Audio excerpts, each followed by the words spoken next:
The hospital room smelled of antiseptic and endings. It was a specific scent, a clinical, astringent odor that clung to the back of the throat, mingling with the faint, metallic tang of fear and the sweet, decaying perfume of dying flowers on the windowsill. To Maya Richardson, it would forever be the smell of loss, the smell of the hour when her world tilted off its axis and began its slow, inexorable slide into darkness. She had been sitting in the same vinyl-covered chair for 16 hours straight. The plastic had long since molded to the shape of her body, growing warm and sticky against her thighs, despite the room's aggressive air conditioning. Her hand, pale, slender fingers adorned only with a simple wedding band that felt suddenly foreign and heavy, was wrapped around her father's. His skin was paper-thin, mapped with rivers of blue veins, cool to the touch despite the blankets piled upon him. She focused on the rhythm of his breathing, on the mechanical hiss and whisper of the ventilator that was doing the work his lungs could no longer manage. Each inhalation was a struggle, a shudder that began somewhere deep in his wasted frame and rattled its way to the surface. Outside the window, a late September afternoon bled into evening. The sky over Chicago was the color of a fresh bruise, purple and gold and sickly yellow at the horizon, deepening to an angry indigo above. Lights were beginning to wink on in the buildings across the street, little squares of yellow life that felt impossibly distant. In one of those windows, Maya could see the flickering blue glow of a television. Someone was watching the evening news, eating dinner, living a life untouched by this particular, intimate tragedy. The normalcy of it felt like an insult. "Daddy," she whispered, her voice raspy from disuse and suppressed tears. "I'm right here." James Richardson's eyes fluttered open. They were the same, warm, chestnut brown they had always been, though now they were clouded with pain medication and the sheer, exhausting effort of staying alive. But when they focused on her face, a light kindled in their depths. Her light, the one he'd always reserved just for her. "Maya," he breathed. The sound was less a word, more an exhalation of air, a rustle of dry leaves. The oxygen cannula beneath his nose seemed grotesquely large against his gaunt face. "Don't try to talk, Daddy. Save your strength." She leaned forward, squeezing his hand, willing her own vitality into his failing body. At 6 months pregnant, she felt like a vessel of frantic, blooming life, sitting vigil over its opposite. Her free hand instinctively went to the swell of her belly, where her daughter, the ultrasound had confirmed it was a girl, gave a slow, rolling kick. "I'm here too, Mama," it seemed to say, "and I'm scared." "Need to tell you." Each word was a mountain he had to climb. The heart monitor beside the bed beeped a steady, mocking rhythm, tracing the jagged peaks and valleys of his existence in glowing green lines. "Whatever it is, it can wait. You'll tell me when you're stronger." She was lying, and they both knew it. The doctor had been gentle but unequivocal that morning. "Hours, maybe a day. The body's shutting down. We've made him as comfortable as we can." There would be no more strength. This was the final accounting. He shook his head, a minuscule movement that cost him dearly. A grimace of pain twisted his features. "No, pretending. Not anymore. This is it, baby girl." The dam inside Maya cracked. A sob tore from her throat, harsh and ugly in the sterile quiet. Tears she had been holding back for weeks through the diagnosis, the failed treatments, the grim statistics, finally broke free, streaming down her cheeks and dripping on their joined hands. "Please, Daddy, please don't leave me. Not today. Not like this." She buried her face against the rough cotton of his hospital gown, breathing in the scent of him beneath the hospital smells, Irish Spring, the faint, nutty aroma of the cheap coffee he always drank, and something uniquely, essentially Dad. It was the smell of safety, of Saturday mornings making pancakes shaped like animals, of strong arms catching her when she fell off her bike, of quiet pride glowing on his face at her high school graduation, his janitor's uniform neatly pressed amidst a sea of suits and dresses. His hand, trembling with a palsy that was new, came up to rest on her head. His fingers, once so strong and capable, hands that could unclog a drain, fix a leaky faucet, and braid her hair with equal tender precision, were now skeletal. He stroked her hair, the gesture infinitely weary. "Listen," he insisted, his voice gaining a shred of urgency. "My apartment, bedroom closet, the old Nike box, the red ones, from your sophomore track season." Maya lifted her head, confused. "Your old sneakers, Daddy? What?" "False bottom." The words were labored, pushed out on a pained exhale. "Key, inside. Safety deposit box. First National, downtown. Box 1247. She stared at him, trying to parse the meaning through the fog of her grief. A key? A safety deposit box? Her father, who balanced his checkbook to the penny and kept his life savings in a credit union, had a safety deposit box at the city's oldest, most austere bank? "Everything you need is there," he continued, his eyes boring into hers with an intensity that was almost frightening. "Everything. I should have told you years ago." "I don't understand." "You will." A terrible, racking cough seized him then, shaking his frail body like a rag doll. The machines protested with a chorus of alarmed beeps. Maya reached for the call button, but his grip on her hand tightened with a sudden, surprising ferocity. "No," he gasped. "Promise me. Promise you'll go. Promise you won't tell anyone. Not until you understand." "I promise, Daddy. I swear."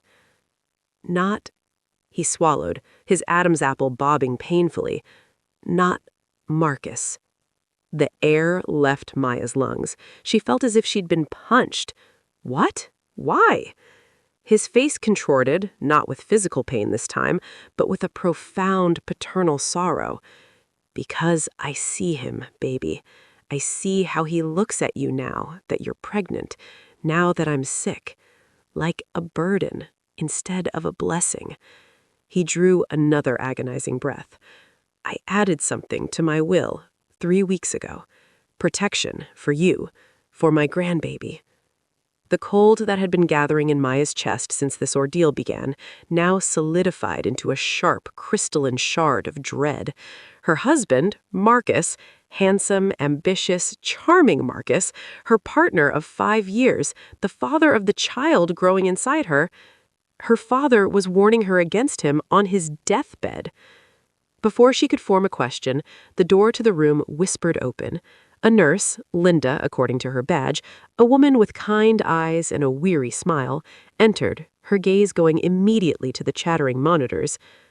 "Mr. Richardson," she said softly, moving to the bedside, "your stats are getting a little erratic. Are you in pain? We can adjust the medication." James's eyes never left Maya's.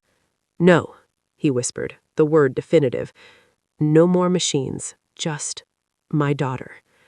Linda's professional composure faltered a second, a flicker of profound sympathy crossing her face. She understood the request.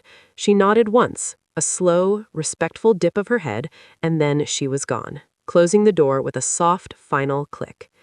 The silence she left behind was profound. It was just the two of them now, and the hissing, beeping machinery that marked the boundary between this world and the next. James's breathing was becoming shallower, more rapid. The pauses between breaths grew longer. Yet, looking at Maya, he smiled. It was a ghost of his old brilliant smile, the one that could light up a room, but it was genuine. It was love, distilled to its purest, most potent form. "You know, the best day of my life?" he whispered. Maya could only shake her head, the sob in her throat too vast to allow speech. "The day your mama put you in my arms." His gaze grew distant, seeing not the stained ceiling tiles, but a memory 28 years old. "You were so tiny, so perfect. 10 fingers, 10 toes, and this fierce little frown, like you were already mad at the world for being so bright and cold." A weak chuckle escaped him, turning into a gasp. "I looked at you and I thought, this is it. This is what I was born for. Not money, not power, not all the things my family tried to make me want. Just you. Just loving you, Maya." "Mama," Maya choked out. Her mother was a phantom, a beautiful face in photographs, a story told and retold. She had died just hours after Maya was born, a sudden embolism stealing her away. Her father had been both mother and father ever since. "She was a teacher," he murmured, his voice growing fainter, drifting. "Beautiful, kind, everything pure in this world. My family hated her, said she wasn't good enough, wasn't in our class." A new confusion cut through Maya's grief. Class? Her father's family were farmers from rural Indiana, salt-of-the-earth people who died off years ago. She remembered a stern grandmother, a few distant aunts. "What inheritance?" she asked, latching on. The sky wept over Evergreen Cemetery. It wasn't a gentle, cleansing rain, but a cold, vindictive downpour that hammered the earth as if trying to punish the very ground for accepting the dead. It drummed a relentless, sodden rhythm on the black umbrellas of the small gathering, turned the green astroturf surrounding the open grave into a slick, artificial island, and seeped with cruel persistence through the seams of Maya's only black dress. The wool, bought for a college interview a lifetime ago, smelled of mothballs and now of wet earth. It clung to her swollen belly, heavy and cold. Her tights were laddered at the knee from kneeling at the graveside earlier, and her low-heeled shoes were caked with the reddish-brown clay of Illinois. She could feel the grit of it, gritty and damp, still packed under her fingernails. That morning, before the service, she had knelt alone by her father's closed mahogany casket, arranging a blanket of his favorite yellow roses, the kind he'd always splurged on for her birthday, a single, perfect stem in a milk bottle vase. She'd pressed her palm flat against the polished wood, whispering secrets and goodbyes until the pads of her fingers were stained with pollen and grief. Now, that same dirt was a grounding, grotesque reminder. It was her last physical connection to him, the soil that was about to swallow him whole. Pastor Michael's voice, a kind, reedy tenor, fought against the weather. Ashes to ashes, dust to dust. The words, meant to comfort, sounded hollow and cruel to Maya. Her father wasn't dust, he was James Richardson. He was the calloused hands that had braided her hair, the voice that sang off-key Motown in the kitchen, the man who could fix anything with a bit of wire and stubborn hope. He couldn't be reduced to a biblical platitude and a handful of mud. Beside her, Marcus shifted his weight. The movement was small, but in her hyper-alert state of grief, it felt seismic. She glanced at him from the corner of her eye. He stood straight and handsome in his charcoal suit, the one he'd worn for their courthouse wedding. His dark hair was beaded with droplets of rain. He held a large black umbrella, but it was tilted precisely over his own head and shoulders, a perfect dry hemisphere for one. The edge of the canopy ended inches from Maya's soaked sleeve. It wasn't an oversight, it was a statement. A chilly rivulet of water traced a path from her temple, down her neck, and into the collar of her dress. He checked his watch, a minimalist silver piece Vanessa had likely complimented. Then, with a subtle dip of his shoulder, he slid his phone from his pocket. The screen glowed, a tiny, blasphemous rectangle of glue light in the gray gloom. His gum swiped. A flicker of a smile, there and gone, touched his lips before he remembered where he was. He tucked the phone away, his jaw tightening with an impatience so palpable it seemed to generate its own heat against the cold rain. He's bored, Maya realized with a jolt that had nothing to do with the temperature. My father is being lowered into the ground, and my husband is bored. Pastor Michaels concluded with a soft amen. The small crowd echoed it, a murmur lost in the rain's static. The funeral director, a man with the solemn grace of a heron, gave a discreet nod. The mechanical winch whirred softly, and the straps holding the casket began to lower her father into the rectangular maw in the earth. Maya's breath hitched. This was it, the final irrevocable act. As the top of the casket disappeared from view, Marcus leaned close, his breath, smelling of mint and coffee, fogged in the cold air near her ear. "I need to head out," he whispered, his voice a low, confidential hum that felt obscene. "Got a thing with some clients." Maya turned her head slowly, as if moving through syrup.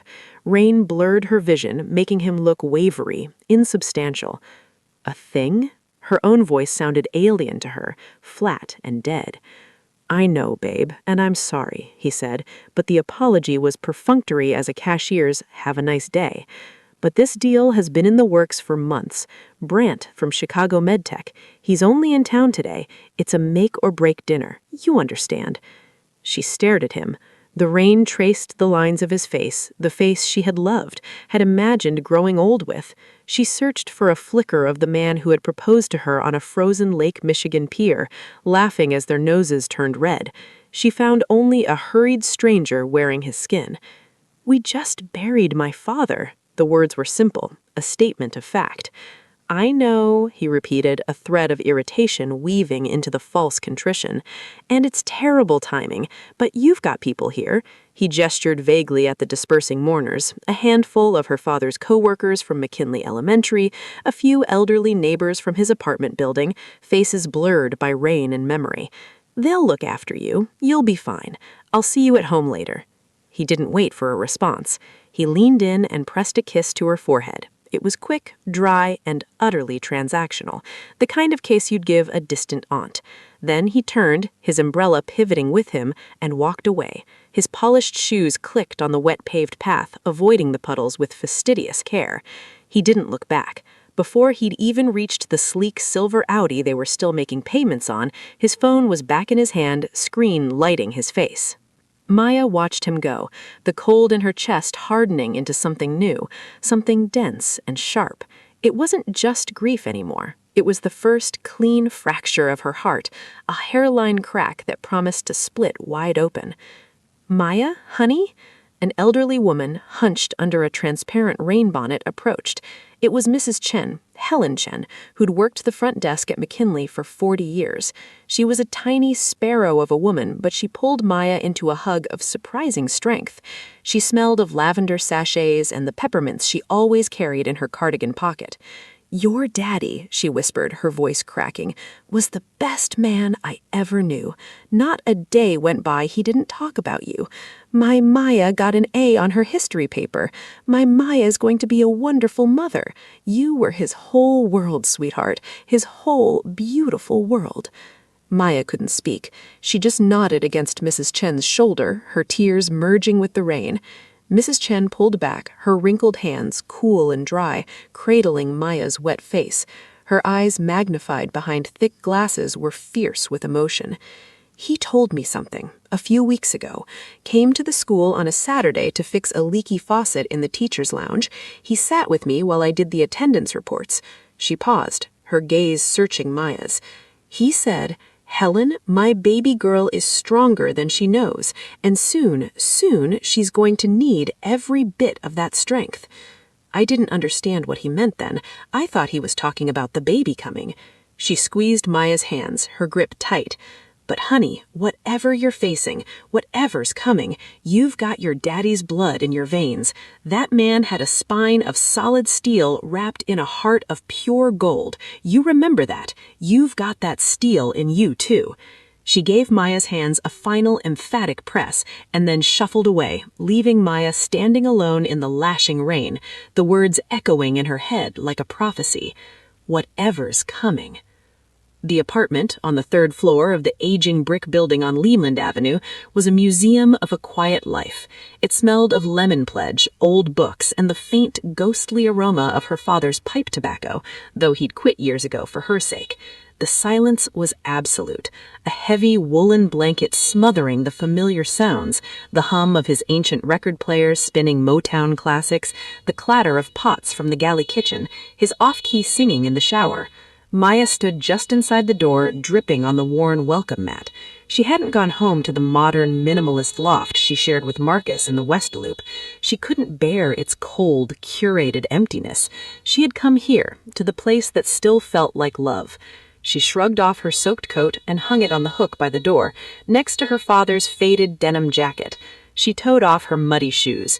In her stocking feet, she padded into the living room. The space was frozen in time. A crossword puzzle book lay open on the arm of his recliner, a pencil tucked in the crease. A half-drunk mug of tea sat on the coaster on the side table, the liquid long cold, a faint skin forming on its surface. The Fairbear plaid couch they'd found at a thrift store 20 years ago faced the small TV with its rabbit ear antennas. This was where he'd helped her with algebra, where they'd eaten countless TV dinners while watching old movies, where he'd held her after her first heartbreak. She sank on the couch, pulling his favorite Afghan, a hideous, multicolored thing knitted by a long-dead relative, around her shoulders. The wool was scratchy but familiar.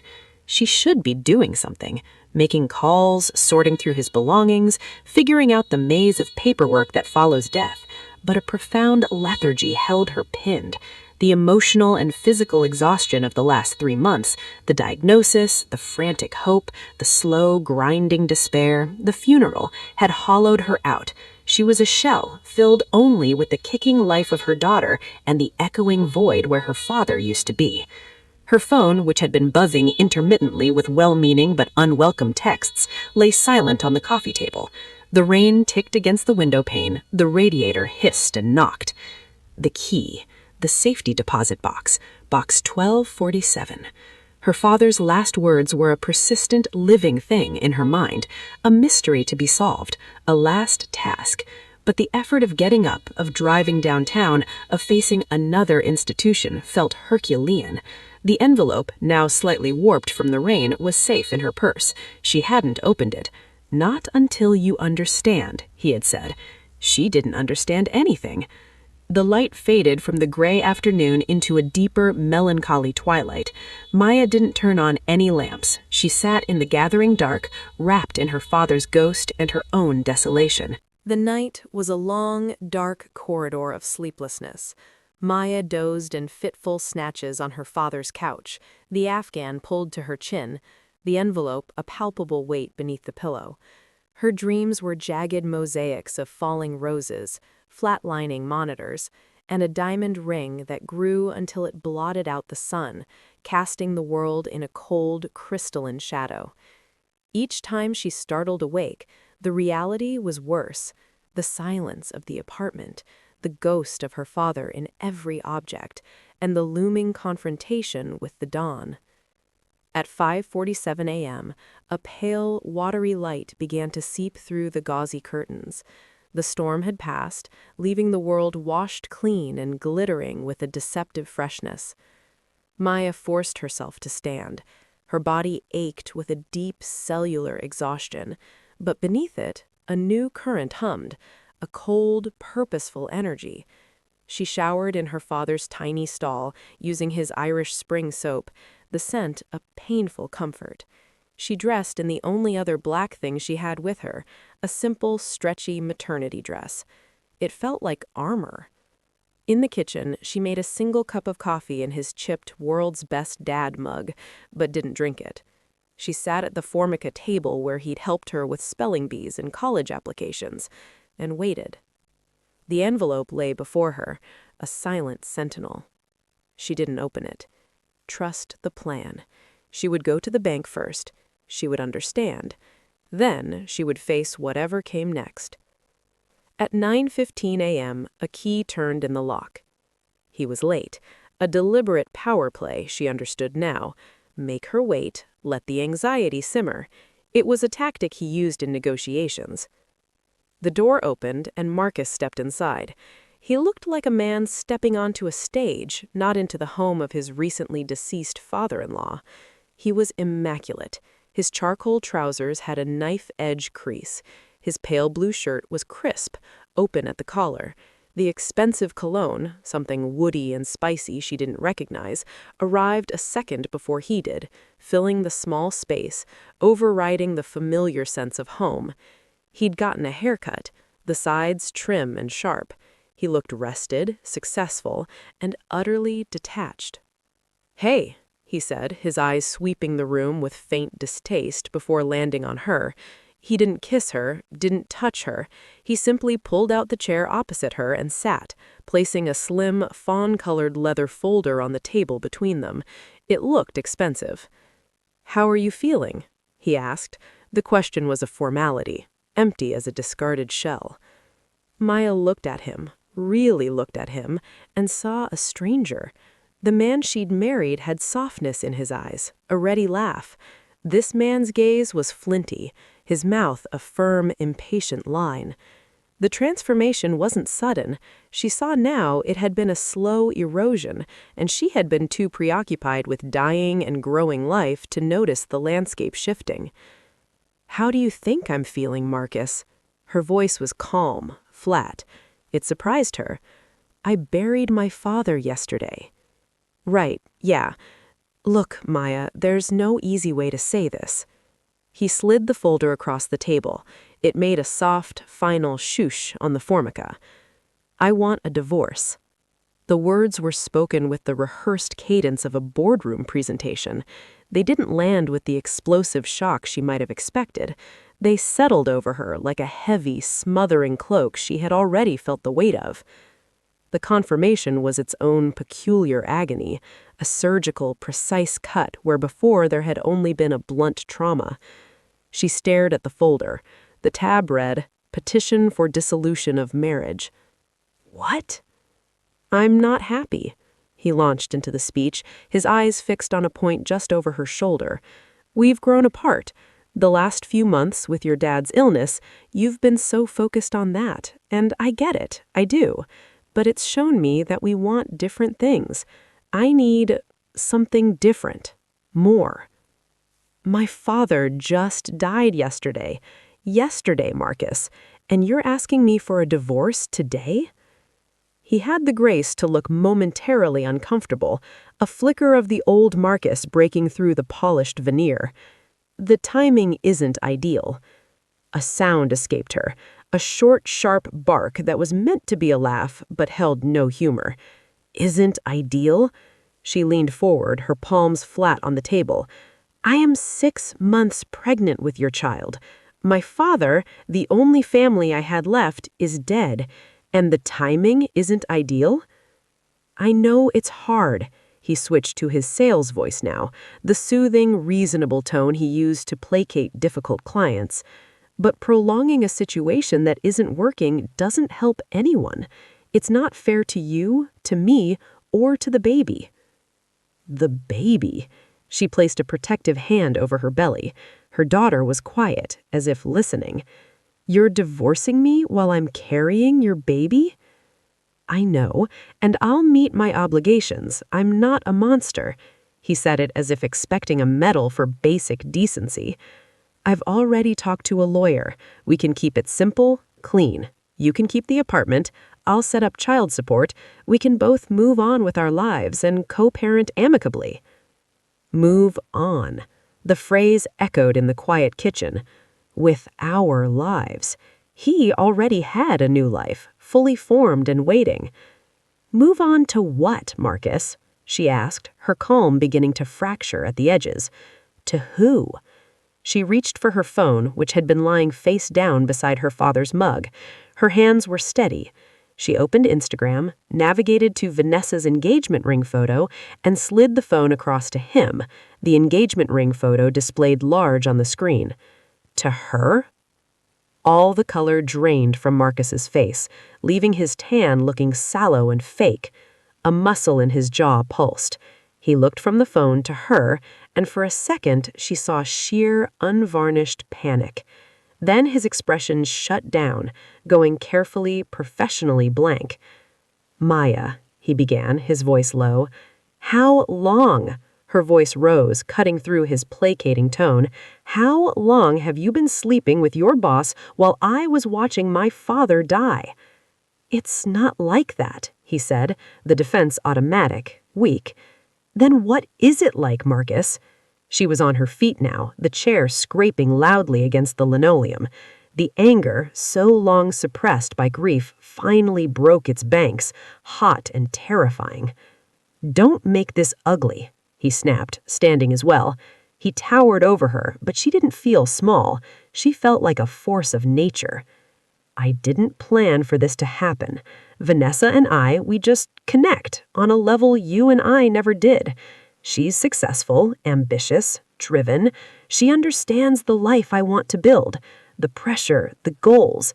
You never wanted that. You were happy in your little library job with your simple life. There's nothing wrong with that, Maya, but it's not enough for me." Each syllable was a nail in the coffin of their marriage. Simple life, her work as a children's librarian, which she loved, the life she'd built, which now he framed as a failing. And what am I? The question was a whisper torn from a place so deep it hurt. You were my wife, past tense. You're a good person, Maya. You really are. He said it with a pity that was more corrosive than hatred. But you were never going to be enough. Not for the life I want. Never enough. The words her father had warned her about.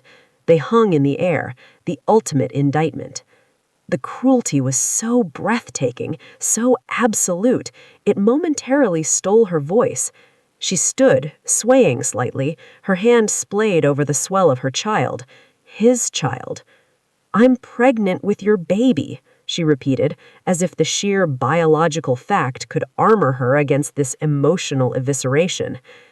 "I know, and I'll support the baby financially. I'm not a monster."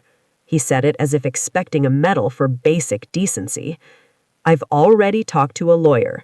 We can keep it simple, clean. You can keep the apartment. I'll set up child support. We can both move on with our lives and co-parent amicably." He was leaving, just like that, walking away from 5 years, from a child, from everything.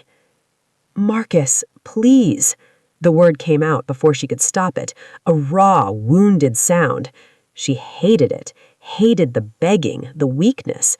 But some deep, stubborn part of her, the part that remembered picnics and whispered dreams and the feel of his hand on her belly when they first heard the heartbeat, cried out for a different ending.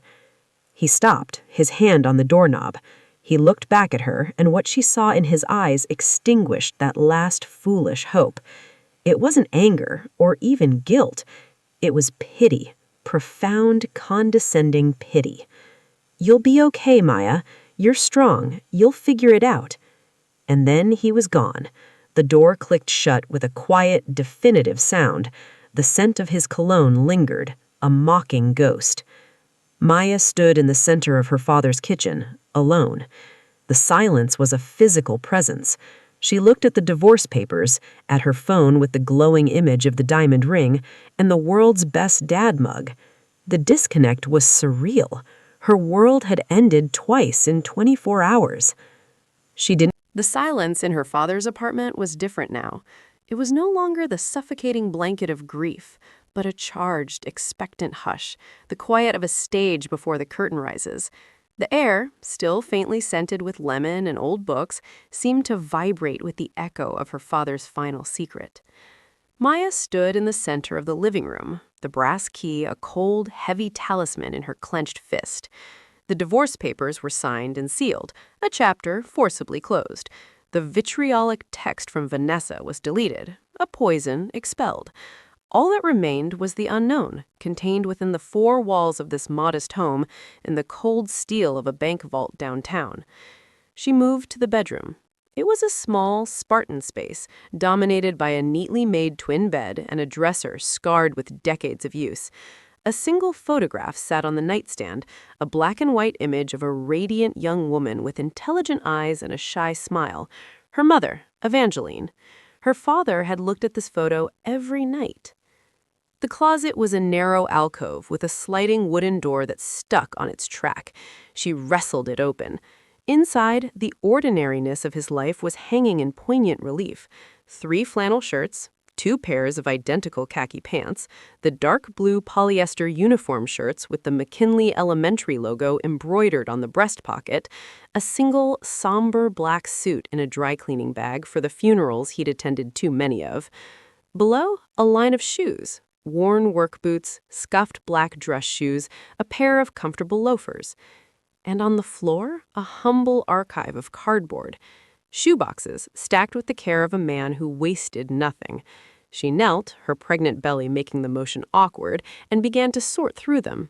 One held tax returns going back to the 1990s, each folder neatly labeled. Another held the brittle, yellowing manuals for appliances long since discarded. A third was filled with every birthday card and crayon drawing she had ever made for him, preserved in chronological order. Her throat tightened. This was the man she knew. Meticulous, sentimental, poor. Then her fingers brushed against the red cardboard, faded to a dusty rose, the white Nike swoosh almost invisible. A memory surfaced, vivid and sharp. She was 16, lacing up these very sneakers in their kitchen, dreading the humiliation of another track meet where her gangly legs and lack of coordination would betray her. Her father had knelt before her, his big, work-roganed hands tying her laces with a double knot. "It's not about winning, baby girl," he said, his eyes serious. "It's about finishing the race you started. That's all that matters. That's character." She lifted the box. It was lighter than she expected. She placed it on the bed, the chenille bedspread scratchy under her palms. The lid came off with a soft puff of dust. Inside, nestled in yellowed copies of the Chicago Tribune from 2004, were the shoes. The red leather was cracked, the soles worn smooth. They were relics of a simpler time, artifacts of her ordinary adolescence. She lifted one out. It was feather light, empty. She peered inside. The cardboard insole was faded but intact. She ran her fingers along the edges, feeling nothing. False bottom. She turned the shoe over, examining the sole. Nothing. She pressed her thumb into the center of the insole. Solid. A flicker of doubt was quickly extinguished. Her father did not lie, not even at the end. She began to press methodically around the perimeter of the shoe's interior, her fingertips sensitive to the slightest variation. At the toe box, near the seam where the fabric met the cardboard, she felt it. A minuscule ridge, a hairline discrepancy in the groove. She dug a fingernail into the seam. For a moment, nothing. Then, with a faint, reluctant snick, a perfectly cut rectangular section of the insole lifted, hinged on one side. Beneath it, in a hollowed-out compartment, lay the key. It was not a modern laser-cut key. It was old-world brass, heavy and substantial, about 3 inches long. Its bow was an ornate filigreed shield. Etched in the center of the shield, an elegant looping script was the number, 1247. The teeth were intricate, complex, like the skeleton of some ancient mechanical beast. It was a key that promised access not just to a lock, but to a vault, to history. Maya lifted it. It was cool, its weight both physical and metaphorical. This small piece of metal was the fulcrum on which her understanding of her entire life was about to pivot. She closed her fingers around it, the brass biting into her palm. The feeling was not of excitement, but of solemnity. She was holding her father's last, most sacred trust. First National Bank, 1247. The First National Bank of Chicago stood on LaSalle Street, a temple of Gilded Age capitalism carved from granite and hubris. Its facade was a forest of Corinthian columns, its doors heavy bronze etched with scenes of industry and commerce. It was not a place for the faint of heart or the light of wallet. Maya, in her simple black maternity dress and worn flats, felt like a trespasser as she pushed through the revolving door. Inside, the air changed. It was cool, still, and smelled of polished marble, old money, and discreet power. The main hall soared 3 stories, a cathedral to finance. A massive, triptych stained glass window depicting the spirit of progress cast colored lozenges of light on the checkerboard floor. The tellers' cages were ornate brass, and the clients spoke in the hushed, confident tones of those who owned pieces of the world. Maya's courage faltered for a moment. She belonged in the bright, noisy credit union near her father's apartment, with its free lollipops and community bulletin board. This place was designed to intimidate. But the key in her pocket was real. Her father's words were real. She approached the central information desk, manned by a woman in a tailored navy suit, her silver hair coiled in a flawless chignon. Her nameplate read, Eleanor Shaw, Client Services. "May I help you?" The woman's smile was professional, her eyes performing a swift, assessing scan of Maya's appearance. The smile didn't waver, but its warmth cooled by several degrees. "Yes," Maya said, forcing her voice not to tremble. "I need to access a safety deposit box, number 1247. Eleanor Shaw's perfectly sculpted eyebrows lifted a millimeter. Her fingers, tipped in tasteful nude polish, flew over her keyboard. She peered at her screen. Then she looked up again, and this time the assessment was different. Sharper. More curious. The professional mask slipped for just an instant, revealing a flicker of something like surprise, even awe. "One moment, please," she said, her voice now holding a new note of deference. "I'll need to get the manager." She picked up a phone, spoke in a low, urgent tone Maya couldn't catch, and hung up. "Please, have a seat. Mr. Whittemore will be with you shortly." Maya moved to a plush leather armchair in a waiting alcove. She felt exposed. The other patrons, a man in a Savile Row suit dictating to an assistant, an elderly woman in a fur stole examining a stock certificate, seemed to exist in a different dimension of reality. But the key in her pocket was real. Her father's words were real. Within 2 minutes, a door marked "Private" opened, and a man emerged. He was in his late 50s, with the lean, athletic build of a marathon runner and the patrician bearing of someone born to command. His suit was a subtle, expensive gray, his tie a perfect knot. "Miss Richardson?" he asked, though it wasn't really a question. His voice was a cultured baritone. He extended a hand. His grip was firm, dry. "Gerald Whittemore. Please, come with me." He didn't lead her to the public viewing alcoves. Instead, he guided her past the teller lines, through a mahogany-paneled door that required his keycard, and into the inner sanctum of the bank. The hallway was carpeted in a deep, silent burgundy. Original oil paintings of stern-faced financiers lined the walls. "We've been expecting you," Whittemore said as they walked. That statement sent a chill down Maya's spine. "Expected me?" "The box has been active recently. Instructions were updated." He didn't elaborate. He stopped before an elevator unlike any Maya had seen, small, ornate, with a gilded gate. He used another key, and the gate slid open with a whisper. They descended. The vault level was a world of steel, polished to a mirror shine, and the low, constant hum of climate control. The air was several degrees cooler. Whittemore led her to a door marked "Private Vaults by Appointment Only." He used 2 different keys and input a code on a keypad. The door opened with a hydraulic sigh. The room inside was small, intimate, paneled in rich walnut. In the center was a polished steel table. On one wall was a grid of safety deposit boxes, their doors a mosaic of brushed steel. 1247 was at eye level, in the center. "Your key, please," Whittemore said. Maya retrieved the brass key from her pocket. It felt impossibly small and significant. Whittemore took it, his eyes briefly noting the ornate shield. From his own pocket, he produced a longer, more modern key, the bank's guard key. He inserted both into the twin locks of 1247, a smooth turn, a solid clunk, and he pulled the long, slender steel box from its housing. It was heavier than it looked. He placed it on the table with a soft thud. "I'll leave you to your privacy. Press the call button when you're finished." He gestured to a discreet button on the wall. "Take all the time you need."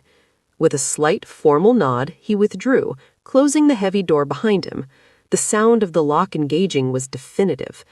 Maya was alone in the silent, secure heart of the bank, with a metal box that contained the rewritten story of her life. The black town car, a silent beast of polished steel and tinted glass, glided through the Chicago streets like a shark through deep water.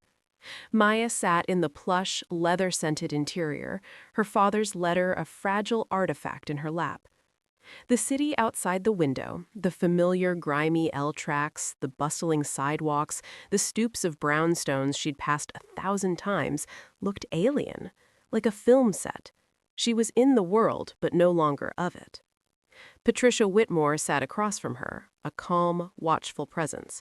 She had not pressed with questions, only offering a bottle of chilled water and a quiet, "Take your time, Miss Hartwell. There's no rush to any of this." Miss Hartwell. The name was a foreign country.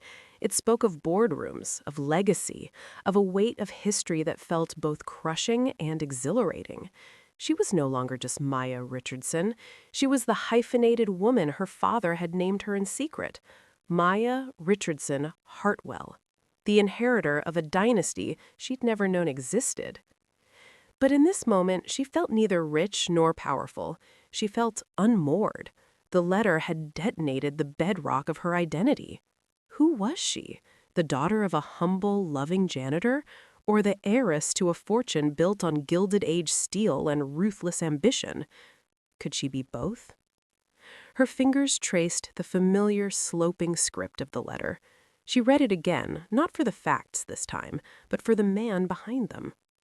I chose your mother. I chose love. I walked out of the Hartwell mansion that night with the clothes on my back and the ring I'd bought for her with my own saved allowance. We were poor, Maya. Truly, honestly poor. And we were deliriously happy. Tears welled again, hot and silent. She saw it now, not as a fairy tale, but as a series of brutal, beautiful choices. The scorn of his family, the blistered hands from industrial cleaning chemicals, the quiet dignity of a man who knew the price of everything, including his own happiness, and paid it willingly. For love. For her. When she died, bringing you into this world, a part of me died too. But I looked at you, my tiny, motherless girl, and I made a new vow. I would raise you with the values she embodied. I wanted you to know the value of a dollar earned, the warmth of a home built on love, not leverage.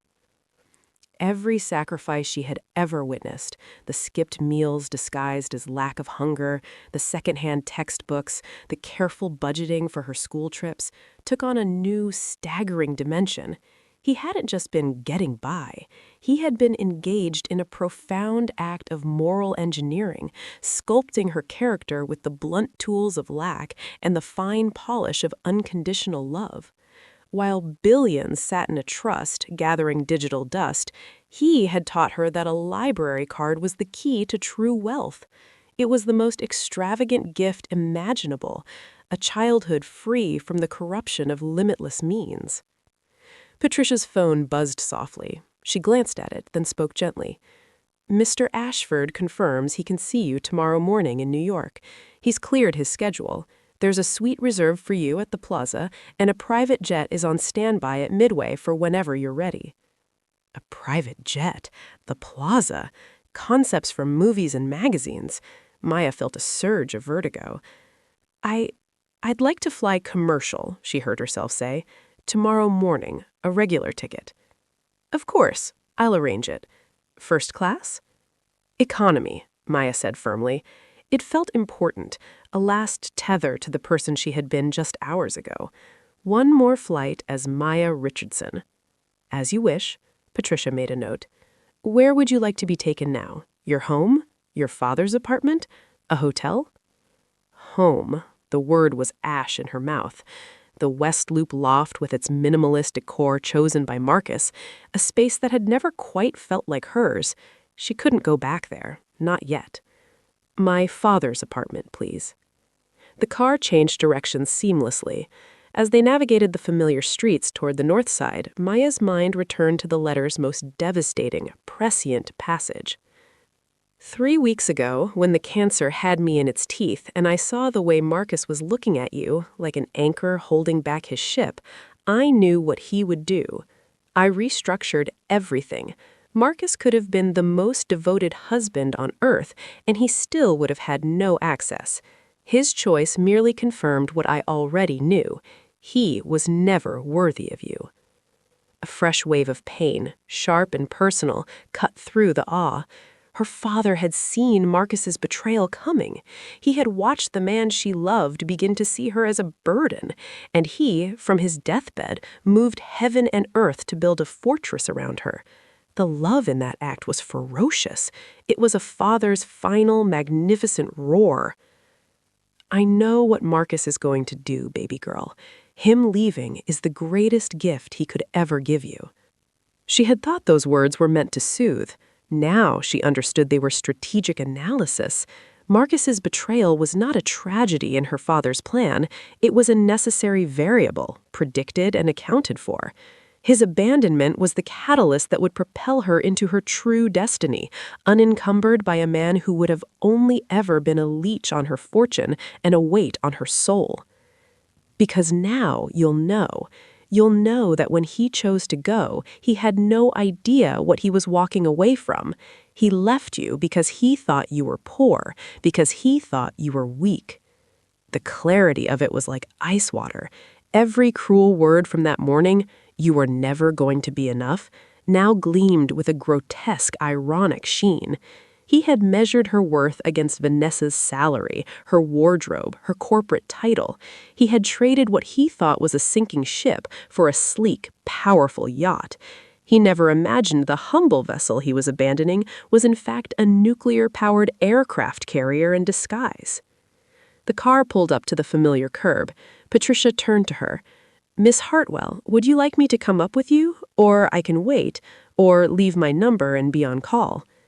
"I need to be alone," Maya said softly, "but thank you." Understood. Patricia handed her a simple, elegant business card. "My direct line, 24 hours a day, for anything, a question, a worry, or if you just need someone to talk to who understands the scale of things. Mr. Ashford also asked me to give you this." She passed over a small, sealed envelope. Maya took it, nodded her thanks, and stepped out onto the sidewalk. The town car purred away, leaving her in the mundane afternoon light. She climbed the 3 flights of stairs slowly, each step a journey between worlds. Inside the apartment, the silence was no longer lonely. It was sacred. She was in the sanctuary her father had built, the tangible proof of his choice. She went to the bedroom, knelt by the heating vent as the letter had instructed, and pried up the loose floorboard with a butter knife from the kitchen. Beneath it was a small, fireproof digital safe. She used the brass key from the shoebox. It opened. Inside were no stacks of cash. There was a single, sleek, encrypted digital tablet and a handwritten note on a post-it. Password, your mother's birthday. Love, Dad. With trembling fingers, she powered it on and entered her mother's birthday, 041963. The device unlocked. The screen displayed a minimalist dashboard, one icon, Hartwell Legacy Trust, Admin Portal. She tapped it. It asked for a biometric scan. She placed her thumb on the sensor. The screen changed. It was a live, interactive summary of the empire. The numbers from the documents were here, but dynamic. A world map showed blinking markers for holdings. A real-time ticker showed the trust's value fluctuate with the markets. $5,201,447,118.92. As she watched, the last digit ticked up to a 9. She was earning hundreds of dollars per second just by breathing. It was incomprehensible. She closed the tablet, holding it like a holy text. She returned to the living room, sinking onto the couch with the tablet and the letter side by side on the coffee table. The sun began to set, painting the room in shades of gold and long shadow. In the quiet, the full implication of her father's words began to settle, not as a shock, but as a slow, dawning understanding. Let him marry his mistress. Let him build his little life of perceived success. You will build schools where they build portfolios. You will fund clinics where they fund vanity projects. You will change lives while they merely count their assets. This was the plan. Not just wealth, but purpose. Not revenge, but redemption. Her father hadn't just given her a fortune, he had given her a mission. He was using the corrupted wealth of his ancestors to fund a legacy of goodness in her name. He was washing the money clean through her hands. That is the Hartwell way. We don't destroy our enemies. We simply become so magnificent that they destroy themselves with their own regret. A strange calm descended upon her. The grief was still there, a deep, hollow ache for her father. The betrayal was there, a sharp sting. But overlaying it all was a new sensation, agency. For the first time since the heart monitor flatlined, Maya Richardson Hartwell was no longer at the mercy of events. She held the The rain had softened to a persistent drizzle by the time Maya pushed open the heavy oak door of Ashford and Associates, attorneys at law. The brass plaque was polished to a high sheen, reflecting the gloomy Seattle sky. Her stomach was a tight knot of dread and a strange, fluttering anticipation. This was the last thread connecting her to her father, the final piece of paperwork in the dismal symphony of death. The reception area was a study in quiet, old-money elegance, dark wood paneling, emerald green upholstery, and the faint, reassuring scent of leather and lemon oil. A severe-looking woman with a silver chignon glanced up. "Maya Thorne?" she asked, her voice as crisp as the starched collar of her blouse. "Yes, I have an appointment with Mr. Harold Ashford." "Of course, he's expecting you. Please, follow me." Maya was led not to a conference room, but down a hushed corridor lined with framed legal degrees and antique maps of the Pacific Northwest. The assistant stopped before a door at the end, knocked once, and opened it. "Miss Thorne, Mr. Ashford." The office was a revelation. It was less a room and more a library that had gently decayed into a comfortable workspace. 2 stories of bookshelves, accessible by a rolling ladder, groaned under the weight of leather-bound volumes. A large leaded glass window looked out over Puget Sound, the water a choppy gunmetal gray, and behind a massive, paper-strewn desk stood a man who was not at all what Maya had expected. Harold Ashford was young, perhaps in his early 30s. He had a lean, scholarly frame and wore a tweed jacket with leather elbow patches over a rumpled Oxford shirt. His hair was a tousled mess of light brown, and his eyes, behind wire-rimmed glasses, were a startling, intelligent blue. He looked more like a graduate student who had just solved a complex philosophical equation than the staid, elderly attorney she had pictured handling her father's estate. "Maya," he said, his voice warm and surprisingly gentle. He came around the desk, not with a formal handshake, but with an open, almost hesitant posture. "Thank you for coming. Please sit. Can I get you anything? Tea, coffee, something stronger?" A faint, wry smile touched his lips. "It's 5 o'clock somewhere, and given the nature of our meeting, I'd permit it." "Coffee is fine," Maya said, her voice smaller than she intended. She chose one of the 2 worn leather armchairs facing the desk. It enveloped her with a sigh of old leather. Harold spoke softly to the assistant, then took the chair beside Maya rather than retreating behind the fortress of his desk. The gesture was deliberate, intimate. "First," he began, leaning forward, his elbows on his knees, "I am so very sorry for your loss. James, your father, he was more than a client. He was family." Maya blinked. "Family?" Harold nodded, a sad understanding in his eyes. "I suppose he never mentioned me. It doesn't surprise me. James was fiercely private, especially where you were concerned. My mother was Eleanor Thorne, your grandfather's sister. That makes us cousins of a sort." A cousin? The word echoed in the silent, book-lined space. She had grown up believing she and her father were alone in the world, an island of 2 against the chaos. Now, here was proof of a continent she never knew existed, a strange man with her father's eyes, not the color, but the same keen, assessing intelligence, claiming shared blood. "He never said a word," Maya whispered, a fresh wave of grief mixed with betrayal washing over her. "He wouldn't have," Harold said gently. "He was protecting you from everything, including, as it turns out, himself in his final days." He paused as the assistant returned with a silver tray bearing a china coffee pot, cups, and a small plate of shortbread biscuits. The normalcy of the ritual felt absurd. Once they were alone again, Harold poured. "Cream? Sugar?" "Black," Maya said. He handed her the cup and saucer. 3 weeks ago," he began, his tone shifting into something more precise, legal, "your father came to see me. He was not himself.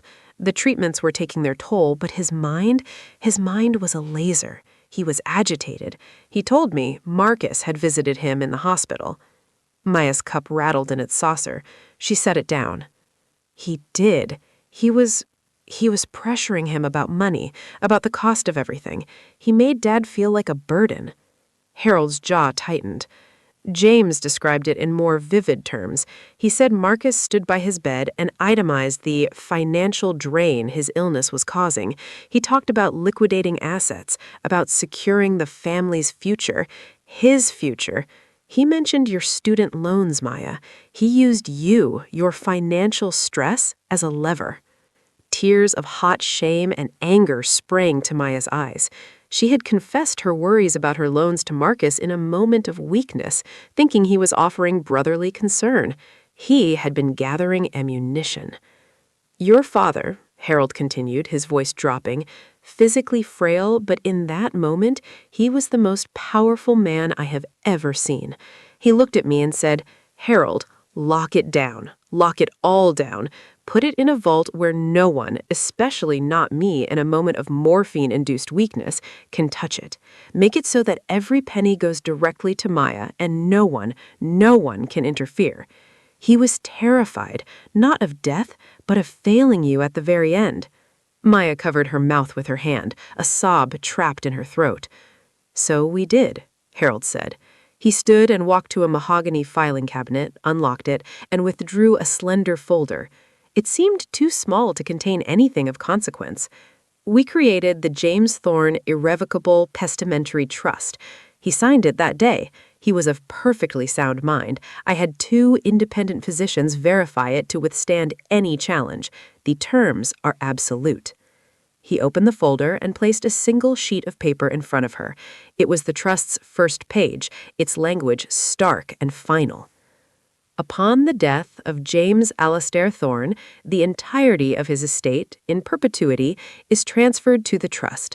The sole beneficiary is Maya Ilara Thorne.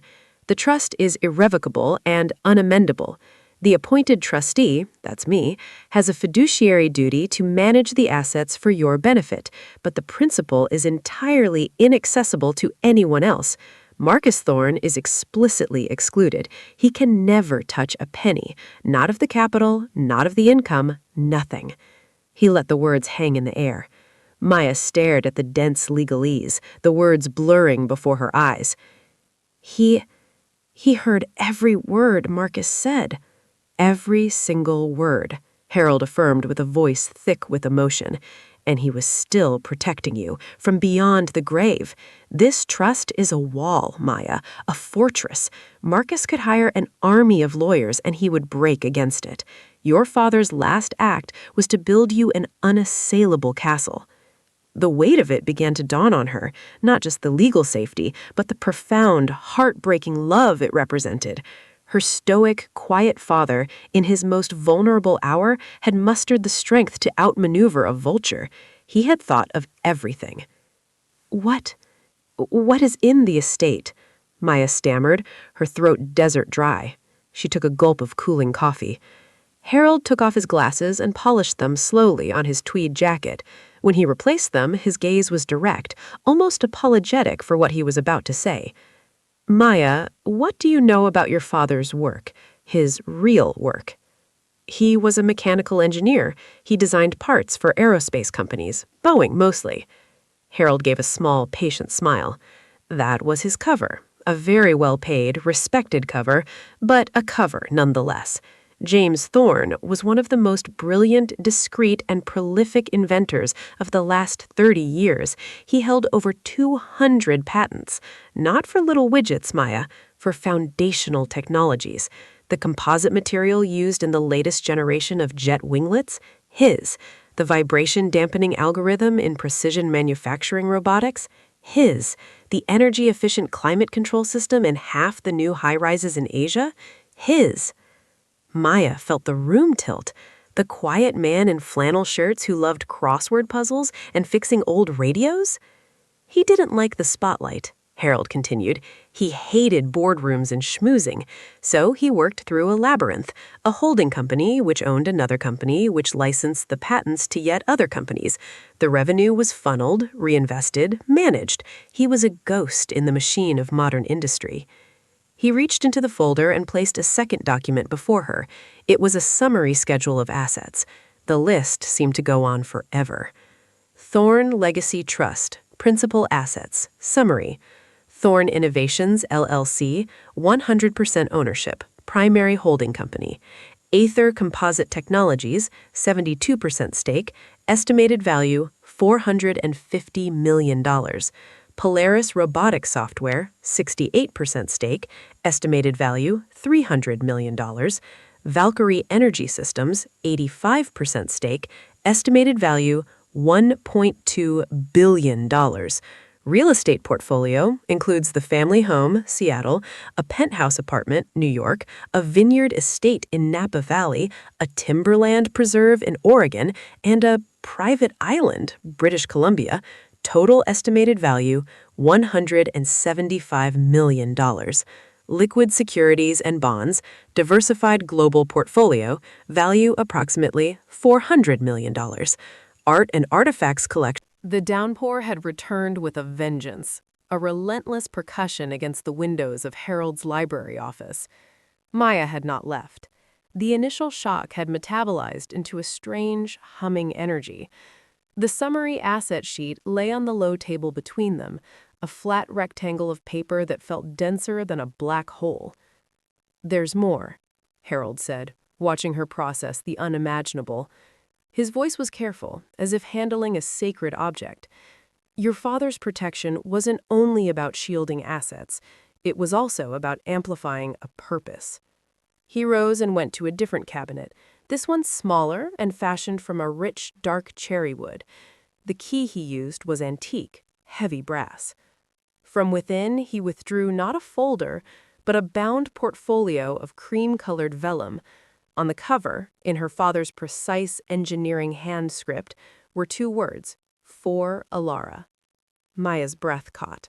Her middle name, one she never used, inherited from a grandmother she'd never known. "He began this the year after your mother died," Harold said, placing it gently in her hands. "It was his grief project, his hope project." She opened it. The first page was a mission statement, not typed, but written in that same familiar hand. To provide immediate, comprehensive, and dignified support for women and children fleeing crisis, be it domestic violence, trafficking, poverty, or disaster. To offer not just shelter, but tools, education, legal aid, psychological support, and a pathway to a self-determined life. To build a network of safety so visible it becomes a deterrent, and so effective it becomes obsolete. Beneath the statement were architectural sketches, not of factories or circuit boards, but of warm, welcoming spaces, residential complexes with gardens, classrooms, medical clinics, financial models projected over decades, partnership frameworks with existing NGOs. It was a fully formed blueprint for a philanthropic empire. "The Althea Richardson Hartwell Foundation," Harold said softly, "named for your mother and hers. He funded it with $500 million, separate from the trust. It's dormant, waiting for activation. He told me, 'Harold, this is Maya's soul. The rest is her shield. This is her sword. She'll know when to wield it.'" Maya traced the lines of a sketch for a childcare center. She remembered her mother's laughter, her fierce advocacy for the underdog, the way she'd bring home strays, both animal and human. Althea Hartwell Thorne had been a community lawyer who worked pro bono more than she billed. This foundation was her spirit, crystallized and amplified by her husband's grief and genius. The humming energy inside Maya coalesced into a decision, sharp and clear. "Activate it," she said, her voice no longer shaky. It was a command. Today, right now. Harold's eyebrows lifted. "There are procedures. A board must be convened. You're the interim board. Use your discretion. I want it operational immediately. I want to make a statement, a big one." She looked up from the portfolio, her eyes glinting with a light Harold hadn't seen before, a reflection of her mother's fire, focused through her father's lens. "I want to launch it with a dinner, not a stuffy charity gala, a declaration. Invite everyone who matters in this city. I want it in the papers. I want Marcus to see it. I want him to understand that the world has shifted and he is not standing on any part of it that matters." A slow, admiring smile spread across Harold's face. "James said you had a quiet steel." He was right. "Very well. Declarations require a stage. The Olympic Four Seasons? The Columbia Tower Club?" Maya thought for a moment, then shook her head. "No. Somewhere new. Somewhere that hasn't been claimed yet. Somewhere that feels like the future." "The Astra Gallery," Harold said immediately. "It's the new contemporary art space in the Denny regrade. All glass and cantilevers. It's booked months in advance, but you know someone," Maya finished. "The developer is a client of ours. I'm sure we can arrange an understanding." The next 72 hours were a whirlwind conducted in a new key of purposeful secrecy. Harold became her quartermaster, her strategist, her guide to a world of invisible power. Maya moved out of her shared apartment, citing a need for space to grieve. Using a discreet alias provided by Harold, she leased a fully furnished, secure penthouse in a building owned by one of the Thorn Trust's real estate holdings. It was sleek, modern, and felt like a luxurious command bunker. From its floor-to-ceiling windows, she watched Seattle's drizzle veil the city as she worked. With Harold, she approved the final design for the foundation's logo, an elegant, intertwining A and H that also suggested a sheltering roof. They hired, through Harold's network, a formidable executive director, Eleanor Vance, a woman with 20 years at the UNHCR and a gaze that could freeze mercury. Eleanor was briefed, her discretion secured with a staggering salary and the sheer magnetic pull of the foundation's mission. "The dinner," Eleanor instructed during their first video call, "is not to ask for money. It's to announce that the money is already here.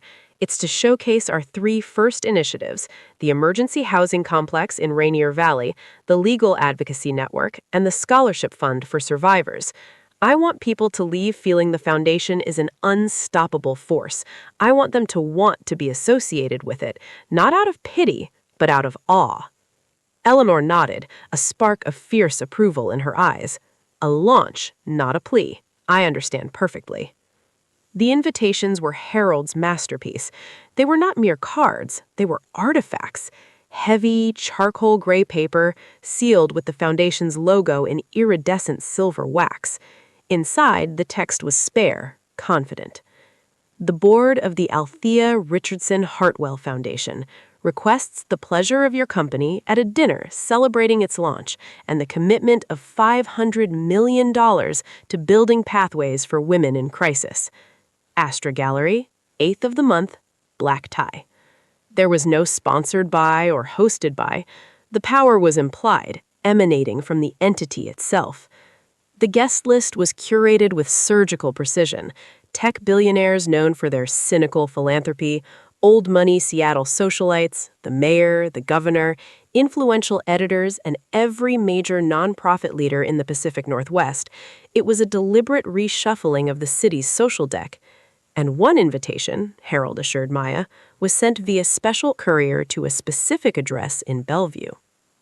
Vanessa Chen was having a bad day. A campaign she'd poured 6 months into had just been rejected by a client for being not innovative enough, which was corporate speak for "we're cheap and scared." Her 4th coffee of the afternoon was going cold on her desk, a monument to diminishing returns. As senior marketing director at the prestigious and notoriously cutthroat firm of Sterling and Reed, her career felt like a sleek car stuck in second gear. She was 38, brilliant, and terrifyingly aware of the younger, hungrier talent snapping at her heels. Her assistant, a wide-eyed recent grad, timidly entered her glass-walled office. "Vanessa, a courier dropped this for you. It required a signature." She placed a thick gray envelope on the desk. She dismissed her with a wave, her eyes already on the object. It felt expensive. The silver wax seal caught the sterile office light. She didn't recognize the logo. Frowning, she broke the seal with a letter opener. The card slid out. She read it once, then again. Her professional cynicism, a hard-earned carapace, cracked. A foundation launch, a $500 million launch at the Astra Gallery. The guest list for such an event would be unimaginable. This wasn't an invitation, it was a golden ticket thrust in her hand. Sterling and Reed's biggest clients would kill for this kind of access. Pro bono work for a foundation of this scale could lead to lucrative contracts, board seats, a reputation as a firm with heart and reach. Her mind, a precision instrument for opportunity, began whirring. She needed a +1. Not her current boyfriend, a pleasant but inconsequential graphic designer. She needed someone who could navigate these waters, who had a name, however tarnished, someone who owed her. She picked up her phone and scrolled to a number she hadn't dialed in weeks. "Marcus," she said when he answered, her voice all polished warmth. "It's Vanessa. How have you been?" Vanessa. Marcus's voice was flat, weary. Surviving, dealing with family, logistics.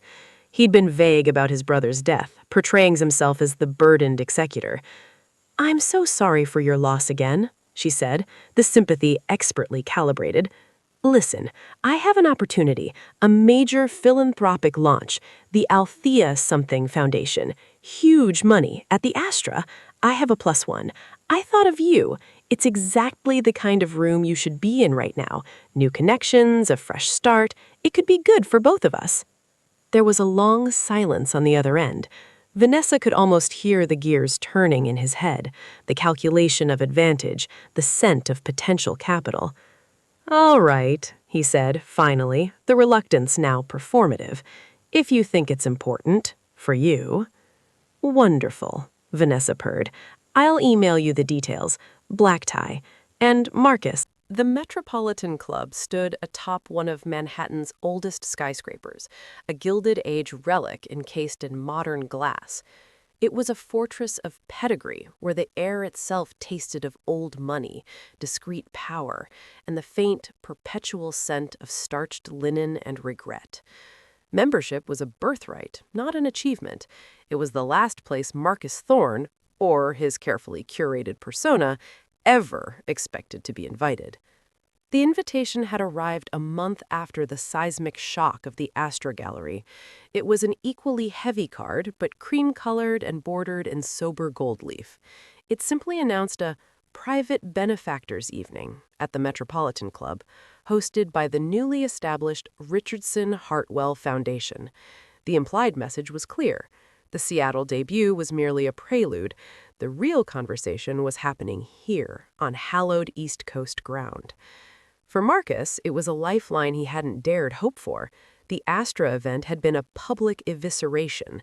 In the weeks since, his calls to Maya went straight to voicemail, his emails bounced back from a server filter, and the single, formal letter from Harold Ashford's firm reiterating the terms of the trust felt like a legal cattle prod.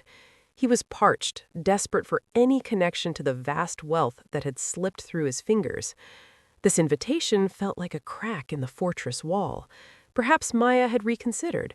Perhaps she needed family guidance after all. Or perhaps, a darker, more hopeful part of him whispered, she was in over her head and the big New York money sharks had smelled blood. Maybe he could still ally with them. Vanessa Chen, who had received her own invitation, saw it differently. The Astra Gallery had been a career-altering revelation. In its aftermath, she had executed a cold, swift pivot. She'd ended things with Marcus, a terse, professional phone call citing shifting priorities. She had then leveraged her attendance and her proximity to the drama to secure a meeting with Arthur Sterling, the granite-faced founder of her firm. She'd presented a 50-page strategic analysis on the Thorne paradigm, engaging the new philanthro-capitalist entity, positioning herself as the firm's foremost expert on the foundation and its enigmatic founder. Sterling, impressed by her ruthless acuity, had put her in charge of a new Strategic Philanthropy and Legacy division, created specifically to woo the Richardson Hartwell account. For Vanessa, the Metropolitan Club was the next battlefield. She would secure a private word with Maya. She would present Sterling and Reed not as supplicants, but as essential architects of the Foundation's global brand. She would become indispensable. They arrived separately, but found each other almost instantly in the club's vast, hushed drawing room.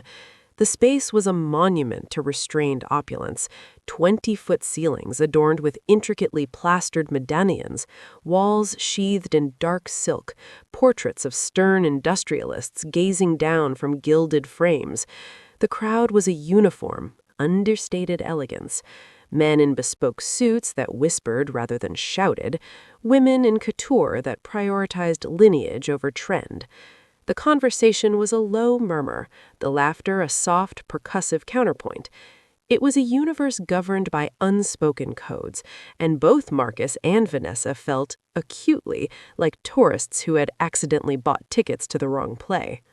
Marcus, in a new Brioni suit that felt like someone else's skin, tugged at his cufflinks. "Do you see her?" he muttered to Vanessa, his eyes scanning the room like a malfunctioning radar. "Not yet," Vanessa said, her voice cool. She wore a starkly simple black Zac Posen column dress, a calculated attempt to mimic the room's austerity. It made her feel severe and slightly invisible. "Harold Ashford is by the fireplace, and that's Lillian Vanderwoodson next to him. Her family basically owns half of Rhode Island." Marcus followed her gaze to a silver-haired woman who looked carved from ivory and contempt. He felt a profound inadequacy. These were people who measured wealth in generations, not stock options. What was his brother's invented fortune to them? New money, and dead new money at that. "Why are we here, Vanessa? Really, to be humiliated again?"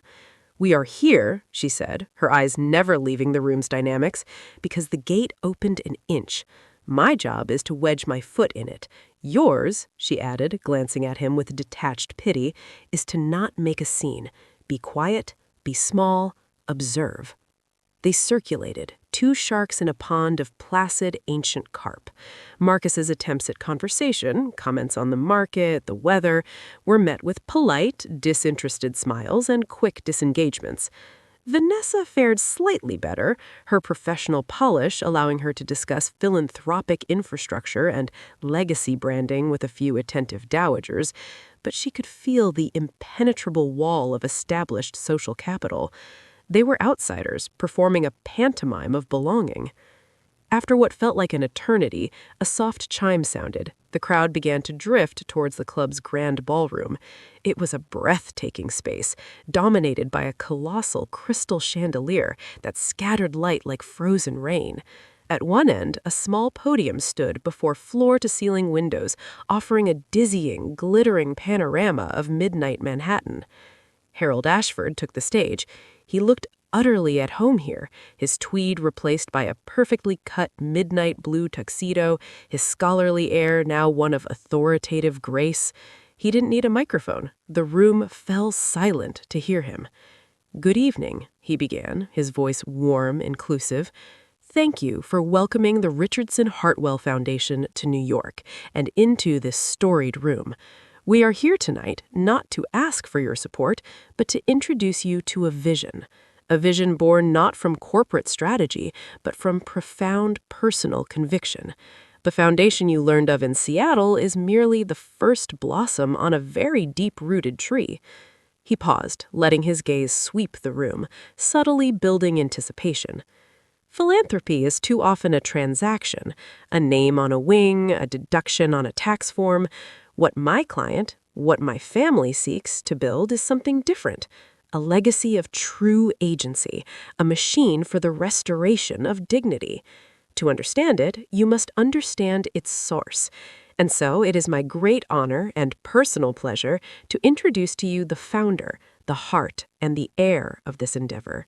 Ladies and gentlemen, Miss Maya Richardson Hartwell. The name echoed in the hushed grandeur. Richardson Hartwell. Not just Thorne, a claiming of both lineages, a declaration of wholeness. A side door opened. Maya entered. The murmur that rippled through the crowd was one of genuine startled admiration. The mousy art student? was gone, incinerated in the crucible of inheritance. She wore a gown of emerald green silk, a shade so deep it was nearly black in the shadows, but which blazed with jeweled intensity under the chandelier light. It was deceptively simple, a fluid column, one shoulder bare, the fabric cut and draped to follow every movement like liquid night. Her dark hair was swept up, revealing the elegant line of her neck, and at her throat, ears, and wrist, diamonds glittered. Not the gaudy rocks of new wealth, but the sharp, cold, exquisite fire of legendary stones. They were the Hartwell family diamonds, retrieved from a Zurich vault, and they spoke of centuries, not decades. She moved with a calm, unhurried grace that was neither timid nor arrogant. It was the assurance of someone who no longer had anything to prove to anyone in this room. Her gaze was steady, taking the assembly without a flicker of nerves. At the back of the ballroom, Marcus made a sound, a choked, guttural gasp as if he'd been punched in the solar plexus. His color drained with alarming speed, leaving him a bloodless, waxen mask of utter disbelief. His knees actually buckled slightly, and he grabbed the back of a velvet chair for support. This wasn't the poised young woman from Seattle. This was a transformation so complete it felt supernatural. She was a queen from a myth, and he was a peasant caught in her processional path. Beside him, Vanessa's perfect, practiced smile not just faded, but shattered. The cool calculation in her eyes was replaced by a flash of pure, unprofessional awe, followed swiftly by a deep, chilling understanding. She had miscalculated. She thought Maya a project, a wealthy young woman in need of sophisticated handlers. This woman on the stage needed no handlers. She was the architect. Her meticulously prepared pitch, her analysis, her entire sense of strategic superiority crumbled to dust. She was in the presence of a different species of power altogether. Maya reached the podium. She did not smile. She placed her hands lightly on the edges, and her eyes found Marcus's across the sea of wealth and influence. She held his stricken gaze for 3 long heartbeats, allowing him to drown in the abyss between the niece he thought he knew and the woman who now stood before him. Then she turned to the room. "Thank you, Harold," she said, her voice clear, carrying to the farthest corners without strain. It was a voice that had found its register. "And thank you all for being here tonight. I know this room has heard countless tales of fortune and legacy. Mine is a little different." She paused, the silence now absolute, electric. "I was raised to believe my father was a janitor." A soft, confused rustle. She had their undivided attention. Not a metaphor, a literal, uniform-wearing, mop-and-bucket custodian at a technical college. He worked the night shift. He came home. The silence of the Metropolitan Club's grand ballroom was a living thing after Maya finished speaking. A thick, reverent hush, broken only by the seismic crack of applause. For Marcus Thorne, standing frozen at the back, the sound wasn't applause. It was the roar of a collapsing world, the definitive crumbling of every assumption, every scheme, every pathetic, desperate hope he'd clung to since his brother's death. $5.2 billion. The number detonated in his skull, a neutron bomb of regret that vaporized all coherent thought. It wasn't just wealth. It was a celestial body, a private planet with its own gravity, and he had been flung out of its orbit into the cold, airless void. The emerald-clad vision at the podium, the diamonds that spoke of dynasties, the calm, devastating narrative of betrayal, it was a portrait of a queen, and he was the jester who had tried to steal her crown, only to realize it was bolted to her head. He watched, paralyzed, as the glittering horde closed in around her. The power brokers of a continent, people whose names were whispered in boardrooms he'd never enter, now jostled for a moment of her attention.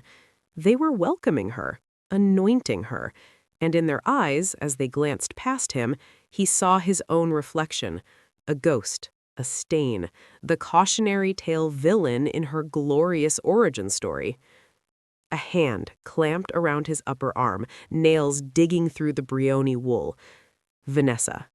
Her face was a mask of such pure, incandescent fury, it looked like it might fracture. Her eyes weren't on him, they were fixed on the spectacle of Maya, her mind visibly computing at 1,000,000 calculations per second, each one returning the same damning result: catastrophic error. "Move," she hissed, her voice a serrated whisper. It wasn't a request. She propelled him backwards, through the crowd that parted for them with subtle, disdainful shifts of weight. No one stopped them. No one even seemed to see them leave. They were already irrelevant, debris cleared from the stage. The heavy oak doors of the ballroom swung shut behind them, muting the buzz of conversation and clinking glasses into a dull, mocking hum. The plush, silent corridor of the club seemed to stretch for miles. Vanessa's grip was vice-like, her stride furious and precise. She didn't speak. The only sound was the furious tap of her stiletto heels on the Persian runner and Marcus's ragged, shallow breathing. They passed a uniformed steward who gave a slight, impersonal bow, his eyes carefully vacant. The elevator to the parking garage was a mirrored sarcophagus.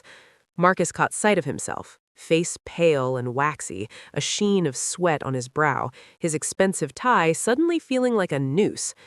Vanessa stood rigid beside him, staring straight ahead at their fractured reflections, her chest rising and falling in short, sharp bursts. The tension in the small space was suffocating. The doors slid open onto the concrete vastness of the underground garage. It was cold, smelled of damp and exhaust, and was eerily quiet after the opulent warmth above. Their footsteps echoed like gunshots.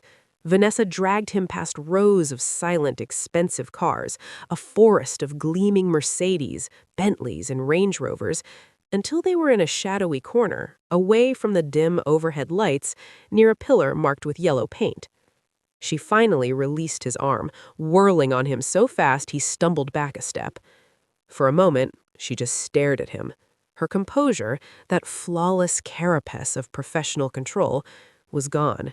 In its place was something raw, primal, and terrifying. Her eyes were wide, the pupils dilated in the gloom, reflecting the pinpricks of distant safety lights like a feral animal's.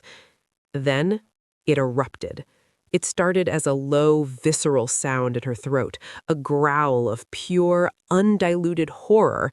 It built, gathering the force of shattered ambition, public humiliation, and the sheer, staggering magnitude of what they had lost, until it tore from her lips, a raw, piercing scream that ripped through the sterile garage air. Ah! It wasn't a word. It was pure sound, the auditory embodiment of a universe tilting off its axis. It echoed off the concrete pillars, the low ceilings, the underbellies of the cars, bouncing back at them in distorted, haunting waves.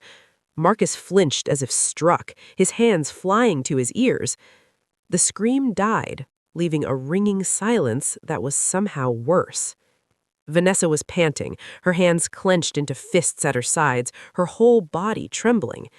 "You," she gasped, the word a venomous dart. "You idiot, you blind, greedy, pathetic fool."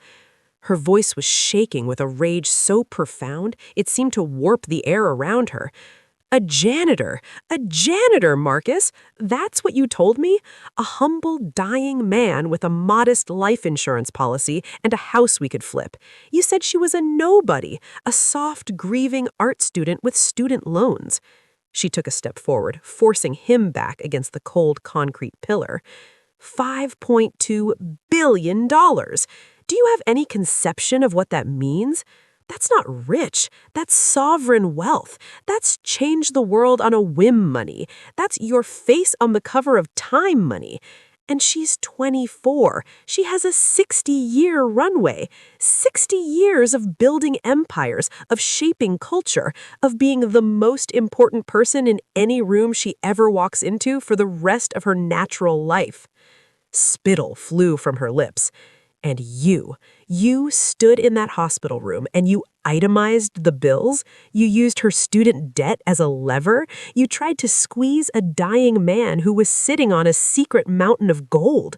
You weren't just greedy, you were historically, cosmically stupid. You are a punchline. You are the Icarus who flew too close to the sun and got melted by the interest payments. Marcus found his voice, a weak, defensive croak. Well, Vanessa, I didn't know. James never... He lied to everyone. Of course he lied. Geniuses lie. Billionaires lie. They build labyrinths to protect their treasures from vermin like you. And you walked right in, waving your little calculator, and showed him exactly why he needed the labyrinth. You inspired the fortress that locked you out. She began to pace in a tight, frantic circle, her heels clicking a staccato rhythm of despair. Oh my God! Oh my God! The foundation? The $500 million foundation. That's her walking around money. That's her hobby. And we were there, Marcus. We were invited. I thought it was a chance. I thought it was an in. It was a public execution. She was showing us the throne room before she had the guards throw us in the dungeon. She stopped, whirling back to him, her expression of dawning, grotesque realization. The divorce. The word hung in the cold air. You divorced her. Vanessa whispered, the fury momentarily stunned into something colder, more horrifying. You legally, formally, irrevocably severed all ties to a $5.2 billion fortune. You signed papers. You had a judge stamp it. You thought you were cutting loose dead weight. You were amputating your own limb from the golden tree. She started to laugh, a high, hysterical, broken sound that was worse than the scream. You laughed a billionaire. You looked at the single greatest financial asset to ever blunder into your mediocre life, and you said, "No, thank you. I'd prefer my freedom and my self-righteousness." What have we done? The we was deliberate, a lash of shared culpability. But Marcus heard the real accusation. What have you done? His own shock was curdling into a defensive, wounded anger. It wasn't like that. She was distant. She was always grieving, always in her own world. She didn't support my ambitions. She was a drain emotionally, financially. She was a billionaire in disguise. Her distraction was her father dying of cancer. Her lack of support was her not propping up your failing consulting business. Her financial drain was the pocket change of student loans against a fortune that could buy entire universities. You didn't want a partner, Marcus. You wanted a servant with a trust fund. And you threw away a goddess because she didn't polish your boots while she was building her pantheon. The truth of it, stated with such savage clarity, was a physical blow. Marcus sagged against the pillar. The images flashed. Maya, quiet at the dinner table while he held forth on his big ideas. Maya asking if we could skip a networking event to visit her father. Maya, with her eyes sad but unwavering, signing the divorce papers without a fight. He had seen weakness. He had seen a lack of spirit. He now saw the unbearable weight of a secret, the profound patience of someone who knew a truth he could never comprehend. "I can fix it," he stammered, the words hollow even to him. "I can talk to her, explain, apologize." Vanessa's laughter cut him off, brittle and sharp. Apologize to that? She jerked her thumb back towards the elevator, towards the club above. Did you see her? Did you hear her? She told a room of sharks that you were the reason her father built a legal fortress. She painted you as the villain in her heroic myth. The cherry trees lining the entrance to the Hartwell Thorne Academy were in full, riotous bloom, a tunnel of frothy pink against a crisp Seattle spring sky. It was a Tuesday morning, and the air homed with the gentle chaos of arrival, the happy shrieks of reunited friends, the low murmur of parent-teacher greetings, the crunch of tires on the immaculate gravel drive. From the back seat of the discreet, armored SUV, a small, fierce energy bundle named Naomi Thorne Singh was vibrating with impatience. "Mom, now! Leo said he brought his caterpillar." Maya, sitting beside her, smiled. Seatbelt first, explorer. She reached over and unbuckled the 5-point harness, her fingers brushing the sleek, dark braid that fell over her daughter's shoulder. Naomi exploded from the vehicle like a released spring, her bright yellow backpack bouncing. She was a study in joyful contradiction, Maya's serious dark eyes and the elegant bone structure, but illuminated by a gummy, unself-conscious smile and a splash of cinnamon freckles across her nose from her father. She wore polka dot rain boots paired with a dinosaur sweatshirt, an outfit chosen with absolute sovereign confidence. "Bye, Mom. Love you." The words were tossed over her shoulder as she sprinted towards a group of children clustered around a boy proudly holding a magnifying glass over a leafy twig. "Love you more," Maya whispered to the empty space her daughter had just occupied. She stepped out of the SUV, the driver giving her a respectful nod before pulling away to park. Maya didn't need to lean on the car anymore, but she still took a moment, as she always did here, to breathe in the view. The Hartwell Thorne Academy wasn't a school. It was a campus, a vision made manifest in glass, sustainable wood, and light. It sprawled across 10 acres of what had once been an underutilized industrial park. There were the main academic buildings, with walls that could become transparent to let in the forest, the dome of the planetarium, the soaring roofline of the arts pavilion where music drifted out at all hours.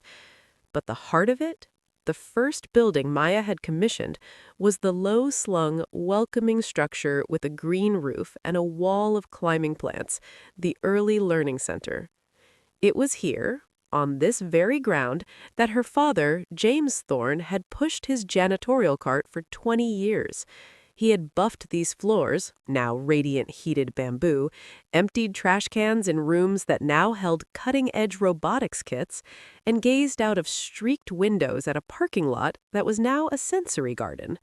He had done it to provide for her, to stay hidden, to keep their world safe. Now, his granddaughter skipped across that same earth, utterly unaware of its layered history, yet benefiting from every stratum of it. The school was tuition-free, a flagship project of the Richardson Hartwell Foundation, prioritized for children from backgrounds of crisis or displacement, the daughters of women the foundation had helped to shelter, to educate, to empower. It was a beautiful, closed circle of protection and promise. Maya walked towards the main administrative building, nodding at parents and teachers. She was a familiar presence, but not an intimidating one. She was simply Naomi's mom, who also happened to chair the foundation that built this place. She preferred it that way. Her phone vibrated in the pocket of her tailored linen trousers. A message from Raj, her husband. Did the caterpillar meet with royal approval? Conference call with Singapore in 10, thinking of you both. She typed back a heart emoji. Raj Singh, the calm, brilliant human rights lawyer she'd met 3 years ago at a foundation symposium, had never been impressed by the fortune.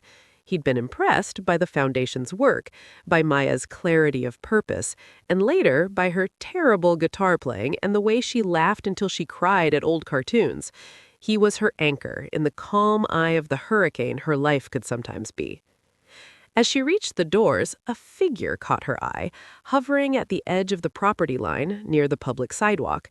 He stood beside a sensible, mid-range sedan, hands in the pockets of a generic khaki jacket. Even from this distance, Maya recognized the slightly stooped posture, the way he seemed to be trying to make himself smaller. Marcus. The supervised visit agreement, brokered by Harold after years of legal wrangling and psychological evaluations, allowed him 2 hours every other Saturday at a neutral, child-friendly location. Naomi knew him as Uncle Marcus, a quiet, sad man who bought her ice cream and asked her too many questions about school. She was politely baffled by him, but kind in the way that children can be effortlessly kind to wounded creatures. Today was not a Saturday. He wasn't supposed to be here.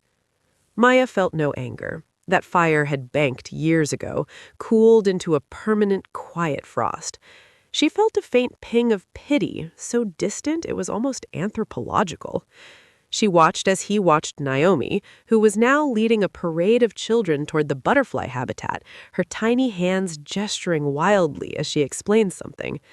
The yearning on Marcus's face was a physical thing, a naked, hungry ache for a connection that was forever out of reach.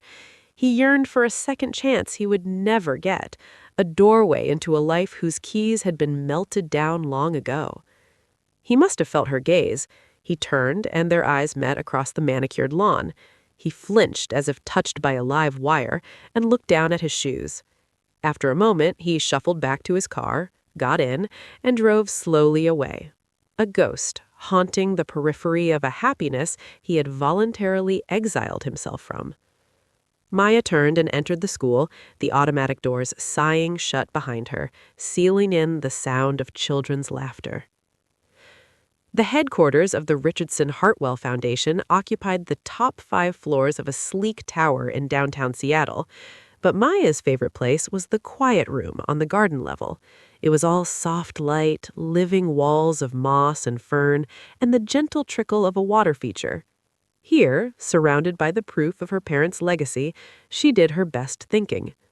Eleanor Vance, now the Foundation's formidable CEO, found her there an hour later, reviewing projections on a tablet. The numbers from the legal aid network in Texas are in. Success rate for securing permanent housing and protective orders is up to 89%. We're becoming too effective. The state is asking to cut their own funding. Good, said Maya, not looking up. Let them. We'll use the leverage to push for policy change. Send the data to Raj's team. They'll know how to weaponize it. Eleanor smiled, a rare, genuine expression. Weaponize. I remember when you shied away from that word. I learned it from a master, Maya said, finally meeting her gaze. He just used patents and shell companies instead of data and policy. She stood, walking to the glass wall that looked out onto a private courtyard, where Foundation clients, women in various stages of rebuilding their lives, could sit in peace. She saw a young mother helping a toddler stack blocks, her face etched with exhaustion, but also a dawning hope. That face was the real balance sheet. Sometimes I wonder if he ever imagined this, not the scale, but the translation. He turned composite resins into unbreakable wings for jets. We're turning his legacy into unbreakable futures for these women. It's the same engineering, just a different material. He imagined you, Eleanor said simply. That was the only variable in his equation that mattered, and you've solved it beautifully. Later that afternoon, Maya had a meeting at Thorne Innovations, the holding company that was the engine of the fortune. The boardroom was a testament to her father's mind, minimalist, efficient, with a stunning panoramic view of the sound.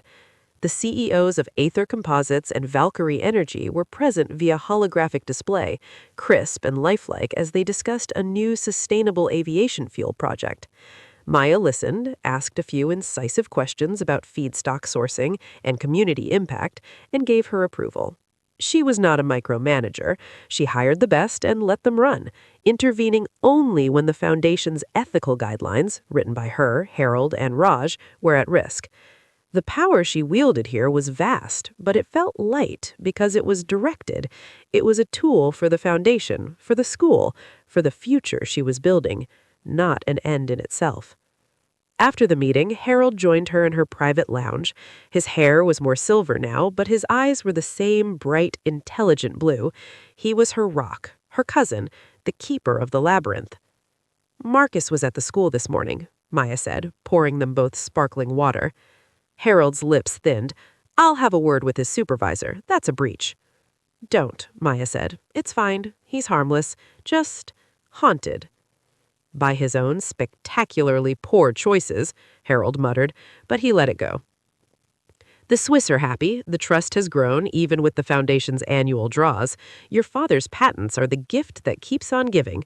The vibration-dampening tech is being adapted for earthquake-proofing low-income housing in Nepal. He'd have liked that. He'd have wanted to go there and install it himself, Maya said, smiling. They sat in comfortable silence, watching a container ship glide across the dark blue water. Do you ever think about revenge? Harold asked after a while, the question unexpected. Maya considered it. She thought of the raw scream in the garage, a sound she learned about later from security reports. She thought of Marcus's face at the Metropolitan Club, of Vanessa's shattered smile. She thought of the years of quiet, relentless work that had followed. "I did," admitted Maya, "for a long time. I thought revenge was a scale, balancing his betrayal with his suffering.